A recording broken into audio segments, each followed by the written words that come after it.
everyone, I hope you all are doing good in your studies. तो आ गया है next part. हम यहाँ पे रेगुलरली 12:30 डालते हैं नॉर्सेट से रिलेटेड आने वाले MCQs, चाहे इजी चाहे डिफ़िकल्ट, सारे MCQs मैं करवा रही हूँ. सो जो भी बच्चा इस चैनल पे न्यू है फटाफट से चैनल को सब्सक्राइब कर लो और वीडियो को लाइक कर देना, शेयर कर देना अपने फ्रेंड्स के साथ, ताकि वो भी रेगुलरली क्वेश्चंस देख पाएँ. एंड रेगुलरली क्वेश्चंस आ रहे हैं, 40 क्वेश्चंस हम कर चुके हैं, आप पिछली वीडियोज़ भी देख सकते हो. एंड अगर कोई भी बच्चा नॉर्सेट के लिए बैच ज्वाइन करना चाहता है तो फटाफट से बैच ज्वाइन कर सकता है विदाउट टाइम वेस्ट किए, क्योंकि अब आपके पास टाइम कम है. जो नॉर्सेट का 1999 का बैच था, अब वो हमने 1499 का बैच कर दिया है, जिसमें आपको हर एक चीज़ मिलेगी. लाइव एंड रिकॉर्डेड बैच रहने वाला है. Doubt classes, test series, important topic की क्लासेस, MCQs की क्लासेस, GK एंड एप्टीट्यूड के बारे में सब आपको करवाया जाएगा इसी बैच में. प्री एंड मेंस तक आपका ये बैच चलने वाला है. ओनली इन 1499 में आप इस नंबर पे कॉल या फिर मैसेज करके नॉर्सेट के लिए बैच ज्वाइन कर सकते हैं. और अगर आप आने वाले नॉर्सेट के लिए बैच ज्वाइन करना चाहते हैं तो 2499 का हमारा ये बैच है, फुल थ्योरी बैच, जिसमें आपको ऑल इन वन चीज़ें मिलने वाली हैं. इस नंबर पे कॉल या फिर मैसेज करके आप बैच ज्वाइन कर सकते हैं. सो अपने क्वेश्चन पे चलते हैं. 41 क्वेश्चन हम कर रहे थे. क्वेश्चन है the nurse find the client and responsive on the floor, unresponsive आएगा, of the bathroom, which action should the nurse implement first. तो नर्स ने देखा कि एक पेशेंट फ्लोर पे गिरा हुआ है बाथरूम की, अनरिस्पॉन्सिव है, रिस्पॉन्स नहीं कर रहा. तो फर्स्ट एक्शन नर्स क्या लेगी? आस्क करेगी क्लाइंट को for breathing, assess the carotid artery for pulse, shake the client and shout, call according via the bathroom call lights. So देखो, सबसे पहले अगर आपको कोई भी पेशेंट अनरिस्पॉन्सिव दिखता है, सबसे पहले उससे पूछो, उसे शेक करो. मे भी वो कहीं फॉल कर गया हो या फिर वैसे ही उसको नींद लग गई. कभी कभी होता है कि अनकॉन्शियसली पेशेंट्स गिर जाते हैं. सो सबसे पहला प्रायोरिटी रहता है कि आप उसको शेक करो और उठाओ. बाई चांस आप किसी को बुला लेते हो और पेशेंट आपके सामने खड़ा हो जाता है, so it will be very obvious कि पेशेंट को तो कुछ हुआ नहीं है. सो इसलिए पहले कंफर्म करो कि पेशेंट जो है ठीक है. Shake the client and shout कि आप ठीक हो, आपका नाम क्या है, आप गिरे कैसे, ऐसे शाउट करके आपको पेशेंट को पूछना है. ओके, चलो नेक्स्ट है an essential nursing action when caring for a small child with severe diarrhoea is to.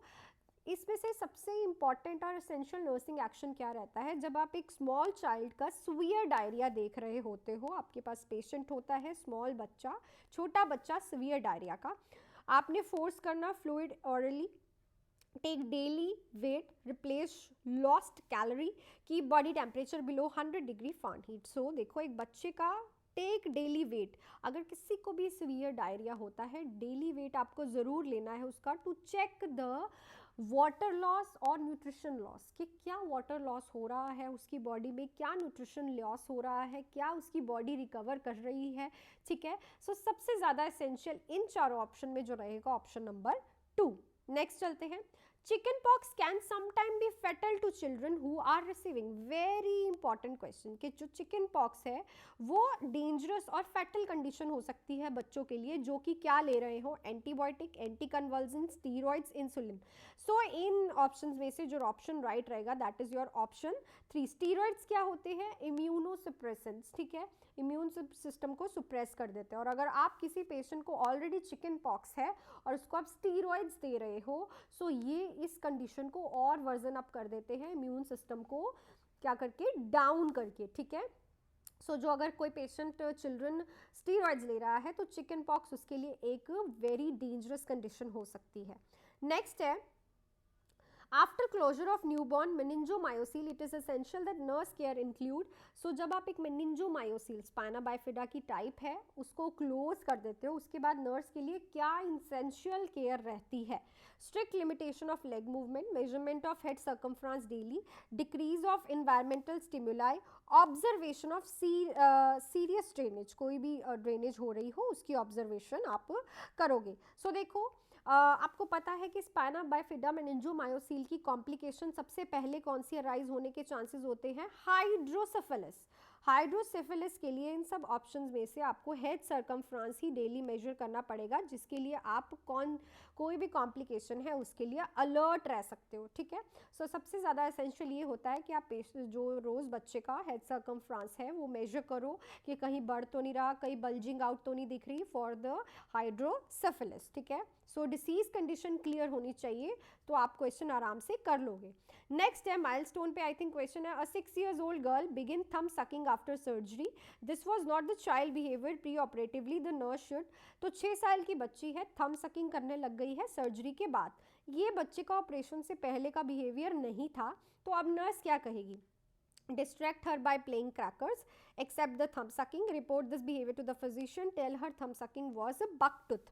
So देखो, अगर किसी का ऑपरेशन हुआ है उसके बाद वो ऐसा शो कर रहा है, then it is a sign of anxiety.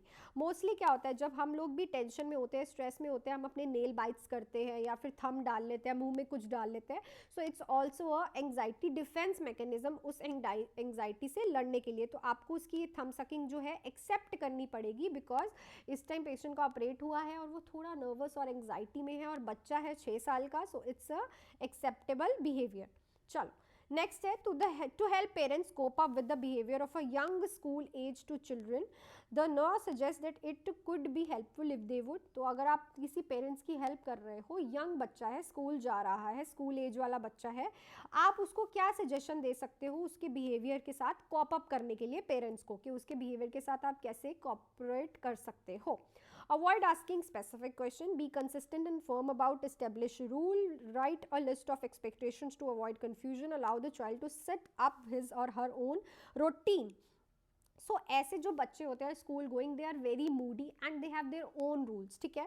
सो इन लोगों को आप जितना डांटोगे ये उतना ज़्यादा और बेकार बिहेव करेंगे। सो इससे अच्छा होता है कि आप उनके साथ एक कंसिस्टेंट एंड फर्म बिहेवियर रखें, ताकि वो आपके साथ हर एक चीज़ जो है डिस्कस करके, शेयर करके जो है अपनी प्रॉब्लम्स जो सॉल्व कर पाएँ। ये ना हो कि आप डांटो और वो आपको बताने से डरे। So it is a good advice to the parents to cope up with the behaviour of a young school child. So option number 2 is right. Next, and in a relation to obtaining an informed consent from an adolescent, the nurse should be aware that adolescent। So question कह रहा है कि जब आप एक adolescent से informed consent ले रहे होते हो, तो आपको नर्स को किस चीज़ के लिए अवेयर रहना होता है कि it is not able to make an acceptable or intelligence choice, does not have the legal capacity to give consent, will most likely to able to choose in between alternative, is able to give voluntary consent when parents are not available. So देखो, कभी भी आप adolescent से between the 13 और अगर 18 years से कम है तो आप उससे कंसेंट नहीं ले सकते, ठीक है। 18 ईयर्स से कम वाले से कंसेंट नहीं ले सकते। सो ये एक लीगल चीज़ नहीं है अगर आप अडोलेसेंट से कंसेंट ले रहे हो। सो आपके पास ये अवेयर होना चाहिए कि आप उसके पेरेंट्स से ही कंसेंट लो, उससे बच्चे से कंसेंट ना लो। चलो नेक्स्ट है severe muscle wasting, growth failure and loss of subcutaneous fat और फीचर्स ऑफ। सो जब बहुत ज़्यादा मसल वेस्टिंग हो रही हो, फेलियर हो रहा हो ग्रोथ में और सबक्यूटेनियस फैट का लॉस हो रहा हो, तो ये क्या है? Beriberi marasmus, kwashiorkor, scurvy. So it's a marasmus. क्यों मरासमस है? बेरी होता है थायामीन की डेफिशिएंसी थे, ठीक है। स्कर्वे होता है विटामिन सी की डेफिशिएंसी से, एंड क्वाशियर होता है ओनली प्रोटीन की डेफिशिएंसी से। बट जो मरासमस है ये प्रोटीन एंड कैलोरी दोनों की, एनर्जी और प्रोटीन से दोनों से ही होता है, और इसमें muscle wasting and growth failure देखने को मिलता है। नेक्स्ट है committee which recommended multipurpose worker. बहुत इंपॉर्टेंट क्वेश्चन है, कौन सी कमेटी है जो कि मल्टीपर्पज वर्कर को रिकमेंडेड करती है? सो ऑप्शंस है Mudaliar committee, Bhore committee, Kartar Singh committee, Shrivastava committee.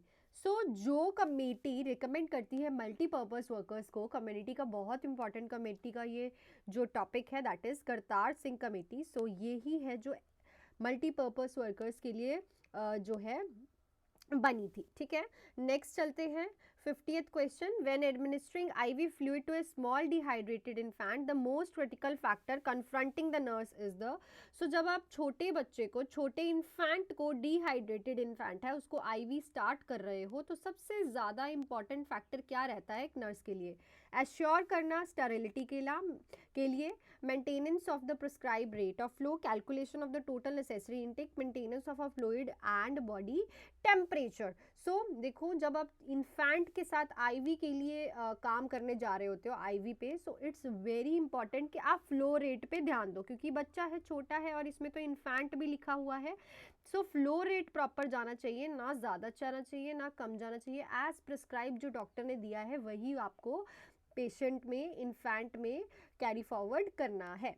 So that's it for this questions. I hope कि क्वेश्चंस आपको अच्छे लगे हों, और अच्छे लगे हैं तो प्लीज़ लाइक कर दीजिए. कल भी सेम वीडियो आएगी आप लोगों के लिए. एंड अगर आपको नॉर्सेट के लिए बैच ज्वाइनिंग करनी है तो फटाफट से विदाउट एनी डिले, एक भी दिन छोड़े आप बैच ज्वाइन कर सकते हैं. 1999 का जो बैच है अब 1499 का मैंने कर दिया है, ताकि आपको प्रॉपरली अफोर्डेबल चीज़ों में सब चीज़ें मिलें. इसमें आपको मैं टॉपिक्स कराऊंगी, एमसीक्यूज कराऊंगी, टेस्ट सीरीज़ प्रोवाइड करूंगी, doubt classes, GK and aptitude, सब आपको इस 149 के बैच में नॉर्सेट के मिल जाएगा. So thank you so much. All the best. पढ़ो and make your study like that your parents will be proud of you as soon as possible. So all the best and do hard work. Bye.